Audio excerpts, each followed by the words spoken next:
O Grande Conflito. Capítulo 11. Os príncipes amparam a verdade. Um dos mais nobres testemunhos já proferidos pela Reforma foi o protesto apresentado pelos príncipes cristãos na Alemanha, na Dieta de Spira, em 1529. A coragem, fé e firmeza daqueles homens de Deus alcançaram para os séculos que se seguiram a liberdade de pensamento e consciência. O protesto deu à Igreja Reformada o nome de protestante. Seus princípios são a própria essência do protestantismo. Uma época tenebrosa e ameaçadora havia chegado para a Reforma. Apesar do Edito de Worms declarando Lutero proscrito e proibindo o ensino ou a crença de suas doutrinas, até ali prevalecera no Império a tolerância religiosa. A providência divina repelira as forças que se opunham à verdade. Carlos V estava inclinado a aniquilar a Reforma, mas muitas vezes, quando levantara a mão para dar o golpe, fora obrigado a desviá-lo. Repetidas vezes a imediata destruição de tudo que ousava opor-se a Roma parecia inevitável, mas no momento crítico os exércitos dos turcos apareciam na fronteira oriental, ou o rei da França, ou mesmo o próprio Papa, cioso da crescente grandeza do imperador, contra ele faziam guerra.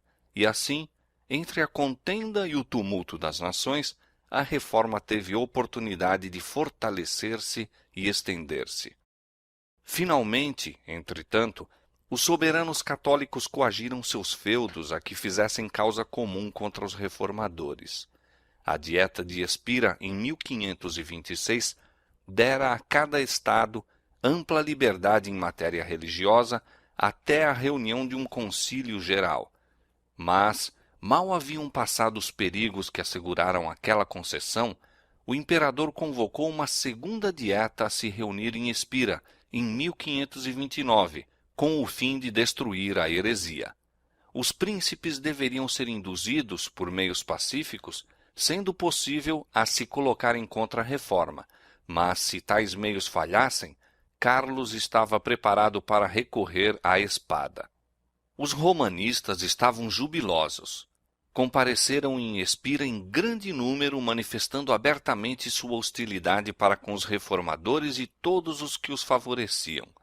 Disse Melanchthon: "Nós somos a execração e a escória do mundo, mas Cristo olhará para o seu pobre povo e o preservará." Aos príncipes evangélicos que assistiam à dieta, foi até proibido que se pregasse o evangelho em sua residência. Mas o povo de Spira tinha sede da palavra de Deus, e apesar da proibição, milhares se congregavam para os serviços realizados na capela do eleitor da Saxônia. Isso apressou a crise. Uma mensagem imperial anunciou à dieta que, como a resolução que concedia a liberdade de consciência havia dado origem a grandes desordens, o imperador exigia fosse ela anulada. Este ato arbitrário excitou a indignação e alarma dos cristãos evangélicos. Disse um deles: "Cristo caiu de novo às mãos de Caifás e Pilatos." Os romanistas tornaram-se mais violentos. Um católico romano fanático declarou: "Os turcos são melhores que os luteranos, pois eles observam dias de jejum e os luteranos os violam. Se tivéssemos de escolher entre as escrituras sagradas de Deus e os velhos erros da Igreja, deveríamos rejeitar as primeiras." Disse Melanchthon. "Cada dia, em plena assembleia, Faber lança alguma nova pedra contra nós, os evangélicos." A tolerância religiosa fora legalmente estabelecida, e os estados evangélicos estavam resolvidos a opor-se à violação de seus direitos. A Lutero, ainda sob a condenação imposta pelo Edito de Worms, não era permitido estar presente em Spira, mas preencheram-lhe o lugar os seus cooperadores e os príncipes que Deus suscitara para defender sua causa nessa emergência. O nobre Frederico da Saxônia, protetor de Lutero, fora arrebatado pela morte, mas o duque João, seu irmão e sucessor, alegremente aceitara a reforma e, conquanto fosse amigo da paz, manifestara grande energia e coragem em todos os assuntos relativos aos interesses da fé. Os padres pediam que os estados que haviam aceito a reforma se submetessem implicitamente à jurisdição romana. Os reformadores, por outro lado, reclamavam a liberdade que anteriormente lhes fora concedida. Não poderiam consentir em que Roma de novo pusesse sob seu domínio aqueles estados que com grande alegria haviam recebido a palavra de Deus. Como entendimento, foi finalmente proposto que, onde a reforma não se houvesse estabelecido, o edito de Worms deveria ser rigorosamente posto em execução, e que nos estados em que o povo dele se desviara e não poderia conformar-se com o mesmo sem perigo de revolta, não deveriam ao menos efetuar qualquer nova reforma, não tocariam em nenhum ponto controvertido, não se oporiam à celebração da missa, não permitiriam que católico romano algum abraçasse o luteranismo. Essa medida foi aprovada na Dieta, com grande satisfação dos sacerdotes e prelados papais. Se esse edito fosse executado, a reforma não poderia nem estender-se onde por enquanto era desconhecida, nem estabelecer-se sobre sólidos fundamentos onde já existia. A liberdade da palavra seria proibida, não se permitiriam conversões, e exigiu-se dos amigos da reforma de pronto se submetessem a essas restrições e proibições. As esperanças do mundo pareciam a ponto de se extinguir. O restabelecimento da hierarquia romana infalivelmente traria de novo os antigos abusos, e encontrar-se-ia facilmente uma ocasião para completar a destruição de uma obra já tão violentamente abalada pelo fanatismo e dissensão.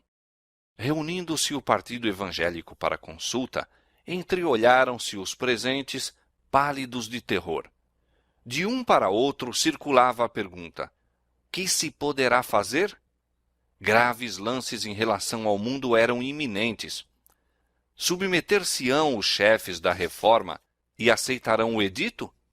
Quão facilmente, nessa crise, em verdade tremenda, poderiam os reformadores ter argumentado consigo mesmos de maneira errônea? Quantos pretextos plausíveis e boas razões poderiam ter encontrado para a submissão? Aos príncipes luteranos era garantido o livre exercício de sua religião.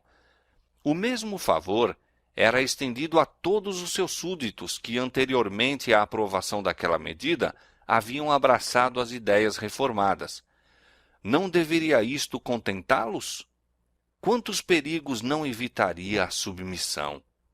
Em quantos acasos e conflitos desconhecidos não haveria oposição de lançá-los? Quem sabe que oportunidades poderá trazer o futuro? Abracemos a paz. Agarremos o ramo de oliveira que Roma apresenta e curemos as feridas da Alemanha. Com argumentos semelhantes a estes, poderiam os reformadores ter justificado a adoção de uma conduta que, com certeza, em não muito tempo, resultaria na total destruição de sua causa. Felizmente, consideraram o princípio sobre o qual aquele acordo se baseava e agiram com fé. Qual era o princípio? Era o direito de Roma coagir a consciência e proibir o livre exame. Mas não deveriam eles próprios e seus súditos protestantes gozar de liberdade religiosa? Sim, como um favor especialmente estipulado naquele acordo, mas não como um direito. Quanto a tudo que daquele acordo se exteriorizava, deveria governar o grande princípio da autoridade. A consciência estaria fora de seus domínios. Roma era juiz infalível e deveria ser obedecida. A aceitação do acordo proposto teria sido a admissão virtual de que a liberdade religiosa se devesse limitar à Saxônia reformada, e quanto ao resto todo da cristandade, o livre exame e a profissão da fé reformada seriam crimes e deveriam ser castigados com a masmorra e a tortura. Poderiam eles consentir em localizar a liberdade religiosa? Admitir a proclamação de que a reforma fizera seu último converso? Que conquistara seu último palmo de terra? E que, onde quer que Roma exercesse seu domínio naquela hora, ali deveria perpetuar-se esse domínio? Poderiam os reformadores alegar que eram inocentes do sangue daquelas centenas e milhares que, em consequência desse acordo, teriam que perder a vida nas terras papais? Isto seria trair, naquela hora suprema, a causa do Evangelho e das liberdades da cristandade. Antes, sacrificariam eles tudo, mesmo os domínios, a coroa e a vida. Rejeitemos esse decreto, disseram os príncipes. Em assuntos de consciência, a maioria não tem poder. Os delegados declararam: é ao decreto de 1526 que devemos a paz que o Império goza. Sua abolição encheria a Alemanha de perturbações e divisão. A Dieta não tem competência para fazer mais do que preservar a liberdade religiosa até que o concílio se reúna. Proteger a liberdade de consciência é dever do Estado, e isto é o limite de sua autoridade em matéria de religião. Todo governo secular que tente legislar sobre observâncias religiosas ou impô-las pela autoridade civil está a sacrificar o próprio princípio pelo qual os cristãos evangélicos tão nobremente lutaram. Os católicos romanos decidiram-se a derrubar o que denominaram ousada obstinação. Começaram procurando ocasionar divisões entre os sustentáculos da reforma e intimidar a todos os que não se haviam abertamente declarado em seu favor. Os representantes das cidades livres foram finalmente convocados perante a Dieta e exigiu-se-lhes declarar se acederiam aos termos da proposta. Pediram prazo, mas em vão. Quando levados à prova, quase a metade se declarou pela reforma. Os que assim se recusaram a sacrificar a liberdade de consciência e do direito do juízo individual, bem sabiam que sua posição os assinalava para a crítica, a perseguição e condenação. Disse um dos delegados: devemos ou negar a palavra de Deus ou ser queimados. O rei Fernando, representante do imperador na Dieta, viu que o decreto determinaria sérias divisões, a menos que os príncipes pudessem ser induzidos a aceitá-lo e apoiá-lo.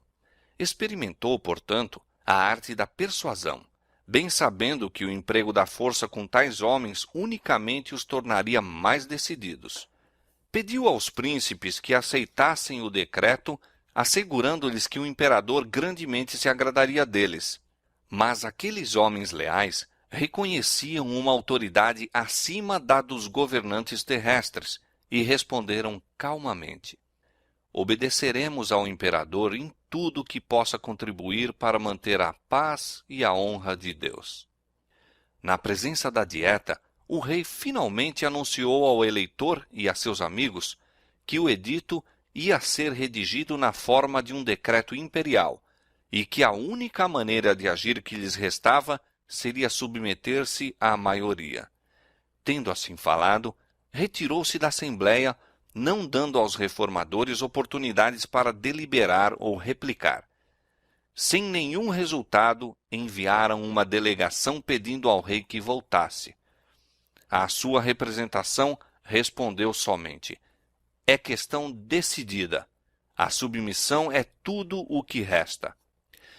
O partido imperial estava convicto de que os príncipes cristãos adeririam às escrituras sagradas como superiores às doutrinas e preceitos humanos, e sabia que onde quer que fosse aceito este princípio, o papado seria afinal vencido.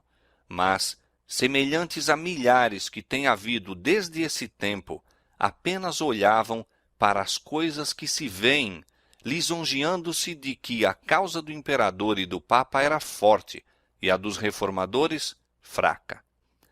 Houvessem os reformadores confiado unicamente no auxílio humano, e teriam sido tão impotentes como o supunham os adeptos do papa.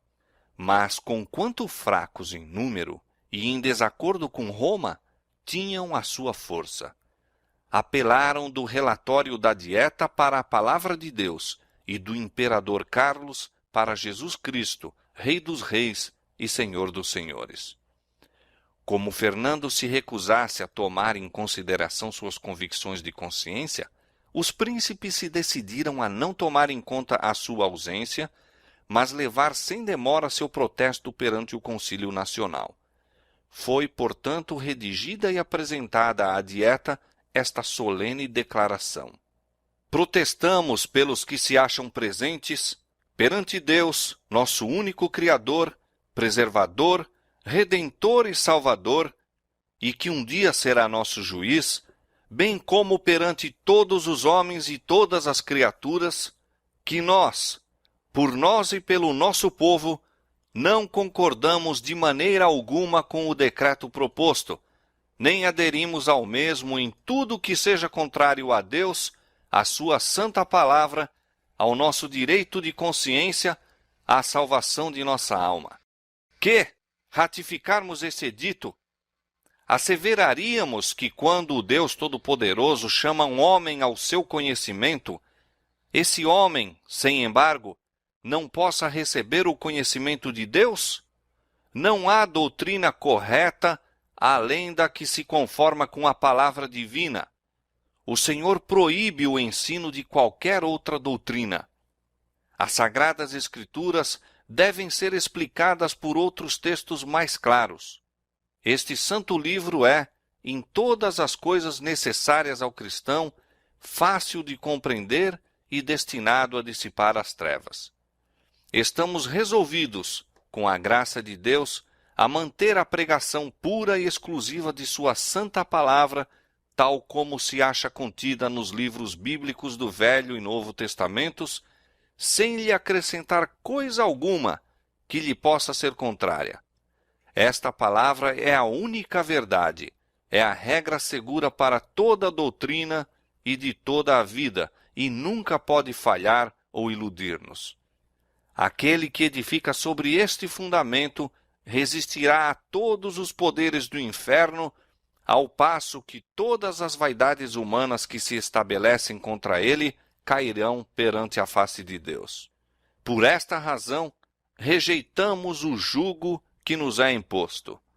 Ao mesmo tempo, estamos na expectativa de que Sua Majestade Imperial procederá em relação a nós como príncipe cristão que ama a Deus sobre todas as coisas, e declaramo-nos prontos a tributar-lhe, bem como a vós, graciosos fidalgos, toda a afeição e obediência que sejam nosso dever justo e legítimo. Esta representação impressionou profundamente a dieta. A maioria estava tomada de espanto e alarma ante a ousadia dos que protestavam. O futuro parecia-lhes tempestuoso e incerto. Dissensão, contenda, derramamento de sangue pareciam inevitáveis. Os reformadores, porém, certos da justiça de sua causa e confiando no braço da onipotência, estavam cheios de coragem e firmeza. Os princípios contidos nesse célebre protesto constituem a própria essência do protestantismo. Ora, este protesto se opõe a dois abusos do homem em matéria de fé. O primeiro é a intromissão do magistrado civil e o segundo, a autoridade arbitrária da Igreja. Em lugar desses abusos, coloca o protestantismo o poder da consciência acima do magistrado e a autoridade da palavra de Deus sobre a Igreja visível. Em primeiro lugar, rejeita o poder civil em assuntos divinos e diz com os profetas e apóstolos: mais importa obedecer a Deus do que aos homens. Na presença da coroa de Carlos V, ele ergue a coroa de Jesus Cristo, mas vai mais longe. Firma o princípio de que todo o ensino humano deve subordinar-se aos oráculos de Deus. Os protestantes haviam, demais, asseverado seu direito de livremente proferir suas convicções sobre a verdade. Não haveriam de crer e obedecer somente, mas também ensinar o que a palavra de Deus apresenta, e negavam ao padre ou magistrado o direito de intervir. O protesto de Espira foi um testemunho solene contra a intolerância religiosa e uma asseveração do direito de todos os homens de adorarem a Deus segundo os ditames de sua própria consciência. A declaração tinha sido feita. Estava escrita na memória de milhares e registrada nos livros do céu, onde nenhum esforço humano poderia apagá-la. Toda a Alemanha evangélica adotou o protesto como a expressão de sua fé. Por toda parte contemplavam os homens, nesta declaração, a promessa de uma era nova e melhor. Disse um dos príncipes aos protestantes de Espira: queira o Todo-Poderoso, que vos deu graça para confessá-lo enérgica, livre e destemidamente, preservar-vos nessa firmeza cristã até o dia da eternidade. Houvesse a reforma, depois de atingir certo grau de êxito, consentido em contemporizar a fim de conseguir favor do mundo, e teria sido infiel para com Deus e para consigo mesma, além de assegurar a sua própria destruição. A experiência desses nobres reformadores contém uma lição para todas as eras subsequentes. A maneira de agir de Satanás contra Deus e sua palavra não mudou. Ele ainda se opõe a que sejam as Escrituras adotadas como guia da vida, tanto quanto o fez no século XVI. Há em nosso tempo um vasto afastamento das doutrinas e preceitos bíblicos, e há necessidade de uma volta ao grande princípio protestante, a Bíblia e a Bíblia só, como regra de fé e prática. Satanás ainda está a trabalhar com todos os meios de que pode dispor, a fim de destruir a liberdade religiosa. O poder anticristão que os protestantes de Espira rejeitaram está hoje com renovado vigor, procurando restabelecer sua perdida supremacia. A mesma inseparável adesão à palavra de Deus que se manifestou na crise da Reforma é a única esperança de reforma hoje. Apareceram então sinais de perigo para os protestantes. Houve também sinais de que a mão divina estava estendida para proteger os fiéis. Foi por esse tempo que Melanchthon apressadamente conduziu pelas ruas de Espira, em direção ao Reno, seu amigo Simão Grinaeus, instando com ele a que atravessasse o rio. Grinaeus se achava espantado com tal precipitação. Um ancião, de fisionomia grave e solene, mas que me era desconhecido, disse Melanchthon, apareceu perante mim e disse: dentro de 1 minuto, oficiais de justiça serão enviados por Fernando, a fim de prenderem Grinaeus. Durante o dia, Grinaeus ficara escandalizado com um sermão de Faber, um dos principais doutores papais, e no final protestou por defender aquele certos erros detestáveis. Faber dissimulou sua ira, mas imediatamente se dirigiu ao rei, de quem obteve uma ordem contra o importuno professor de Heidelberg. Melanchthon não duvidou de que Deus havia salvo seu amigo, enviando um de seus santos anjos para avisá-lo. Imóvel à margem do Reno, esperou até que as águas daquele rio houvessem libertado Grinaeus de seus perseguidores. Finalmente, exclamou Melanchthon, vendo-o do lado oposto, finalmente ele está arrancado das garras cruéis daqueles que têm sede de sangue inocente. Ao voltar para casa, foi Melanchthon informado de que oficiais, à procura de Grinaeus, a haviam remexido de alto a baixo. A reforma devia ser levada à maior preeminência perante os potentados da terra. O rei Fernando havia se negado a ouvir os príncipes evangélicos, mas a estes deveria ser concedida a oportunidade de apresentar sua causa na presença do imperador e dos dignitários da Igreja e do Estado em assembleia. A fim de acalmar as dissensões que perturbavam o império, Carlos V, no ano que se seguiu ao protesto de Espira, convocou uma dieta em Augsburgo, anunciando sua intenção de presidir a ela em pessoa. Para ali foram convocados os dirigentes protestantes. Grandes perigos ameaçavam a reforma, mas seus defensores ainda confiavam sua causa a Deus e se comprometiam a ser leais ao Evangelho. Os conselheiros do eleitor da Saxônia insistiram com ele para que não comparecesse à dieta. O imperador, diziam eles, exigia a assistência dos príncipes a fim de atraí-los a uma cilada. Não é arriscar tudo, ir e encerrar-se alguém dentro dos muros de uma cidade com um poderoso inimigo? Outros, porém, nobremente declaravam: portem-se tão somente os príncipes com coragem e a causa de Deus está salva. Deus é fiel Ele não nos abandonará, disse Lutero. O eleitor, juntamente com seu séquito, partiu para Augsburgo. Todos estavam cientes dos perigos que o ameaçavam e muitos seguiram com semblante triste e coração perturbado. Mas Lutero, que os acompanhou até Coburgo, reviveu-lhes a fé bruxuleante, cantando o hino escrito naquela viagem: Castelo forte é nosso Deus. Ao som dos acordes inspirados, foram banidos muitos aflitivos presságios e aliviados muitos corações sobrecarregados. Os príncipes reformados resolveram redigir uma declaração sistematizada de suas opiniões com as provas das Escrituras, apresentando-a à Dieta, e a tarefa da preparação da mesma foi confiada a Lutero, Melanchthon e seus companheiros. Esta confissão foi aceita pelos protestantes como uma exposição de sua fé e reuniram-se para assinar o importante documento. Foi um tempo solene e probante. Os reformadores mostravam insistência em que sua causa não fosse confundida com questões políticas. Compreendiam que a reforma não deveria exercer outra influência além da que procede da palavra de Deus. Ao virem para a frente os príncipes cristãos, a fim de assinar a confissão, Melanchthon se interpôs, dizendo: compete aos teólogos e ministros propor estas coisas. Reservemos para outros assuntos a autoridade dos poderosos da terra. Deus não permita, replicou João da Saxônia, que me excluais. Estou resolvido a fazer o que é reto sem me perturbar acerca de minha coroa. Desejo confessar o Senhor.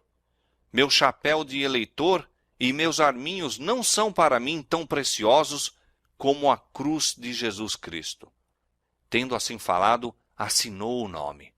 Disse outro dos príncipes, ao tomar a pena: se a honra de meu Senhor Jesus Cristo o exige, estou pronto para deixar meus bens e vida.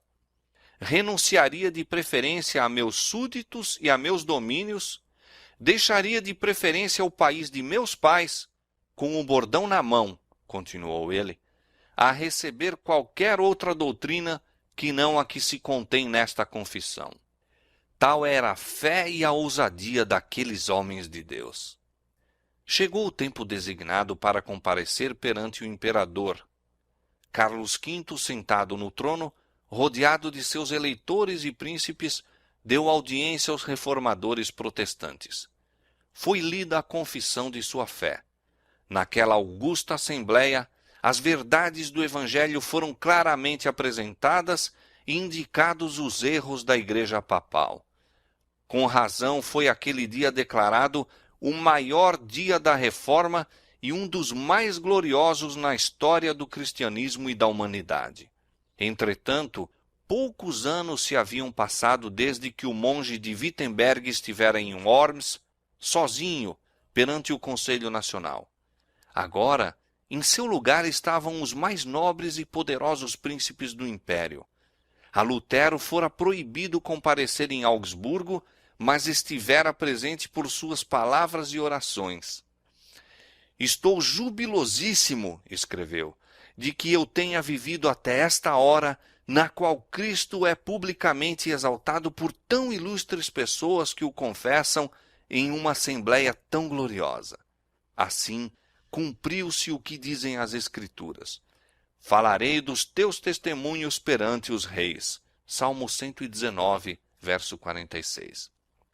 Nos dias do apóstolo São Paulo, o evangelho pelo qual estava preso foi assim levado perante os príncipes e nobres da cidade imperial. Igualmente, nesta ocasião, aquilo que o imperador proibira fosse pregado do púlpito era proclamado em palácio. Aquilo que muitos tinham considerado inconveniente que os próprios servos ouvissem, era com admiração ouvido pelos senhores e fidalgos do império. Reis e grandes homens constituíam o auditório. Príncipes coroados eram os pregadores, e o sermão era a régia verdade de Deus. Desde a era apostólica, diz um escritor, nunca houve obra maior nem mais magnificente confissão. Tudo quanto os luteranos disseram é verdade. Não o podemos negar, declarou um bispo romano. Podeis refutar por meio de sãs razões a confissão feita pelo eleitor e seus aliados? Perguntou outro ao Dr. Eck. Com os escritos dos apóstolos e profetas, não, foi a resposta. Mas com os dos pais da igreja e dos concílios, sim. Compreendo, respondeu o inquiridor. Os luteranos, segundo vós o dizeis, estão com as escrituras e nós nos achamos fora delas. Alguns dos príncipes da Alemanha foram ganhos para a fé reformada. O próprio imperador declarou que os artigos protestantes não eram senão a verdade. A confissão foi traduzida para muitas línguas e circulou por toda a Europa, e tem sido, em sucessivas gerações, aceita por milhões como a expressão de sua fé. Os fiéis servos de Deus não estavam labutando sós. Enquanto principados, potestades e hostes espirituais da maldade nos lugares celestiais se coligavam contra eles, o Senhor não se esquecia de seu povo. Se pudessem seus olhos abrir-se, teriam visto uma prova da presença e auxílio divinos tão assinalada como fora concedida aos profetas de outrora. Quando o servo de Eliseu mostrou a seu senhor o exército hostil que o cercava, excluindo toda a possibilidade de escape, o profeta orou: Senhor, peço-te que lhe abras os olhos para que veja. E eis que a montanha estava cheia de carros e cavalos de fogo, o exército do céu estacionado para proteger o homem de Deus. Desta maneira guardaram os anjos os obreiros na causa da reforma. Um dos princípios mais firmemente mantidos por Lutero era que não deveria haver recurso ao poder secular em apoio da reforma e tampouco apelo às armas para a sua defesa. Regozijava-se de que o evangelho fosse professado por príncipes do império, mas, quando se propusera unir-se em uma liga defensiva, declarou que a doutrina do evangelho seria defendida por Deus somente. Quanto menos o homem se entremetesse na obra, mais surpreendente seria a intervenção de Deus em prol da mesma. Todas as precauções políticas sugeridas eram, em sua opinião, atribuíveis ao temor indigno e à pecaminosa desconfiança. Quando poderosos adversários se estavam unindo para destruir a fé reformada, e milhares de espadas pareciam prestes a desembainhar-se contra ela, Lutero escreveu: Satanás está exercendo a sua fúria. Ímpios pontífices estão conspirando, e nós somos ameaçados de guerra. Exortai o povo a contender valorosamente perante o trono do Senhor, pela fé e oração, de modo que nossos inimigos, vencidos pelo Espírito de Deus, possam ser constrangidos à paz. Nossa principal necessidade, nosso trabalho principal é a oração. Saiba o povo que no momento se encontra exposto ao gume da espada e à cólera de Satanás e ore. Novamente, em data posterior, referindo-se à aliança sugerida pelos príncipes reformados, Lutero declarou que a única arma empregada nesta luta deveria ser a espada do Espírito. Escreveu ao eleitor da Saxônia: Não podemos, perante nossa consciência, aprovar a aliança proposta.